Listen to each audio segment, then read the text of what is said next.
What's going on, guys? It's Aaron Phelan here today with Game Time Reviews, and in this video today we're going to be looking at the new game which has recently come out on PlayStation Plus. It's called Hardware Rivals.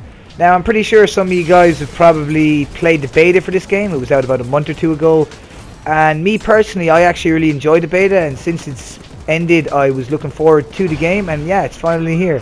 So more or less, guys, what this game is about is quite simply it's just vehicle warfare. You can either pick a tank or a jeep. Now the difference between the two are the jeeps have a faster acceleration, but the tanks do more damage. The tank's primary weapon is like it shoots shells, you know, just like tanks shoot in real life, obviously. And in this, the jeeps shoot like a machine gun, a very fast firing machine gun, which I personally prefer. I prefer to have a fast firing weapon, and I prefer to be quicker as well. But you know, it's all preference, guys. If you prefer to be the tanks, you can be the tanks too. But yeah, you can kill people with your machine gun. But another main way, which you probably kill people with more, which is the main way to kill people in this game, as you can see me shooting at people here, is the pickups on the ground. Now there's a variety of pickups on the ground. There's EMPs, which I think I just shot off that guy there as he goes flying down that hill. There's EMPs for the vehicles. There's also weapon EMPs. There's like heat-seeking rockets, which I just picked up here. There's normal rockets that, you know, that don't have heat-seeking, that you just have to shoot manually. What other stuff is there?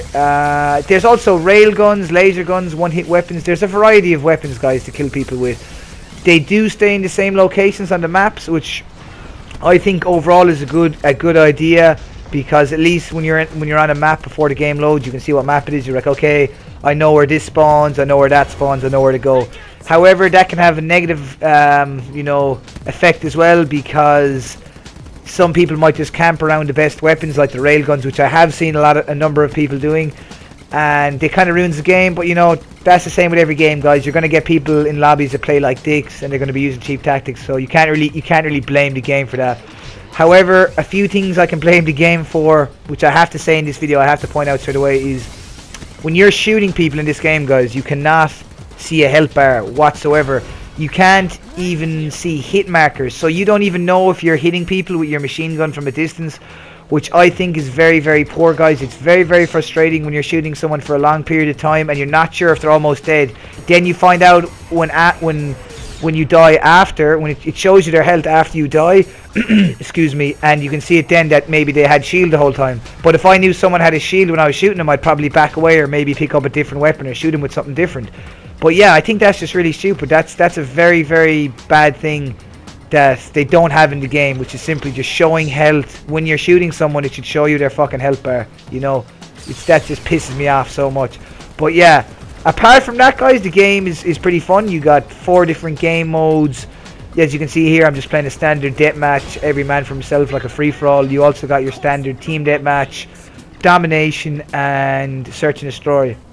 You can also play private matches with people. You can fuck around with your friends there, have a laugh, which is pretty cool as well, you know. But this game, I've reached max level already, guys. I'm not gonna lie. It only took me about 2 or 3 days to reach max level, which is another very, very poor thing in the game. It's level 25. I think I only got about 245 kills, and I hit max level. I'd say about under 12 hours of gameplay in total, which is very poor, guys. Game companies just simply have to either increase level cap to a ridiculous number, or why can't they just have an infinity game cap? You know, infinite number. Why can't they just do that, like? I'll just show you a quick look at the menu here, guys. As you can see on the right hand side, it actually tells you about news from the game, certain double XP weekends, future DLC, stuff like that. They'll tell you on the right. Here now, you got your quick match playlist, which I would never advise anyone to go into, because it'll probably just put you into empty lobby. You got obviously team deathmatch, domination, and search and destroy, which is called team elimination. You can see also there though, playing certain playlists will give you more XP. At the moment there was more XP going for team domination and team elimination, probably because nobody plays those playlists. That's probably why. But you also got your private match there and your combat training. Now private match is very handy, guys, if you want to get the platinum in the game, because you can get trophies against your friends in that. The trophies still count. You can't level up in private match, but the leveling up system in this game is already so quick, which you're about to see in a second. I'm already level 25, but let's just show a bit of customization here as well. There's only 4 heads you can pick at the moment. They'll probably add more to that though, because you can see there's a bit of space to the right. They'll add more stuff in future DLC. There's not too many things. I'm not too worried about customization in games, guys. I don't really care too much, but the upgrades, which is probably the most important thing here. Now you can see there's 1, 2, 3, 4, 5 different tiers, and there's 3 upgrades per tier. So that's 3 by 5, which is 15 upgrades. You can only pick 1 per tier, which I was very disappointed, guys. Was the upgrades were the exact same for the tank as they are for the Jeep, which I think is fucking terrible. I think they should be totally different upgrades if they're 2 different vehicles. I think that was very badly done. You can see here my stats. Look at that, max level already. Another very disappointing thing in the game. Wow, I didn't even get that many kills there. So you can see I got a negative KD, not the greatest at the game so far. But yeah, that was quite a disappointment. But yeah, I just said I'd show you a quick look at the menus there. So overall, guys, I think Hardware Rivals is quite a good game. Considering we're all getting this for free on PlayStation Plus, we can't really complain. Most of the games on Plus are so shit that I don't even look at them or download them. But this game is fun. I can still see myself playing this from time to time. But as I said earlier in the video, there was a load of negative things in this game, such as the hit markers, not being able to see people's health, the upgrade system, and just ranking up too quick. Those 3 negatives kind of put down the game score. But overall, I'm going to give this game a 65% out of 100, which isn't too bad, you know. And it's free as well, guys, so I'd advise every single person to play this game and download it if you haven't already. It is free on the store.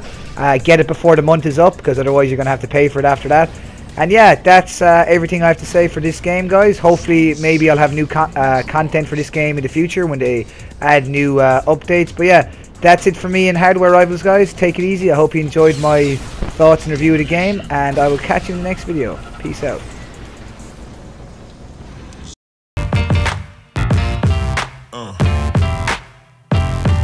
Yeah.